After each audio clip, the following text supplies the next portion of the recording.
Chief commissioner inland revenue Mohammad Farooq Azam Memon ने कहा है कि टैक्सेशन दुनिया भर में मौजूद है। इसी तरह पाकिस्तान में भी टैक्स का निज़ाम लाजिम है। ताजरों की सहूलत के लिए टैक्सेशन के सिस्टम में मज़ीद जिदत लेकर आ रहे हैं। सालाना गोशवारे जमा करवाने की तारीख 30 दिसंबर 2022 में इजाफा मुल्की सैलाबी सूरत को देखते हुए जायज़ मुतालबा है। तारीख को बढ़ाने के लिए हेडक्वार्टर से रब्ता किया जाएगा। वो Hyderabad chamber of small trades and small industry के कॉन्फ्रेंस हॉल में ताजरों से खिताब कर रहे थे।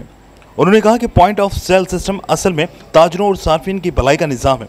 इस टैक्स का निज़ाम 1990 ईस्वी से राइज है, लेकिन रिटेलर्स हजरात अवाम से टैक्स तो लेते हैं लेकिन आगे महकमा को नहीं देते।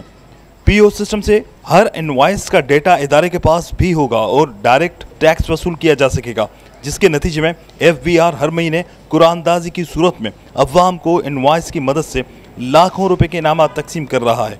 चीफ कमिश्नर ने कहा कि डैम्ड प्रॉपर्टी टैक्स असल में गैर कानूनी पैसे को कानून के दायरा कार में लाने की एक कोशिश है, जिसमें ताजरों के मशवरे और मदद से इसको सीधे रास्ते पर लाया जा सकता है।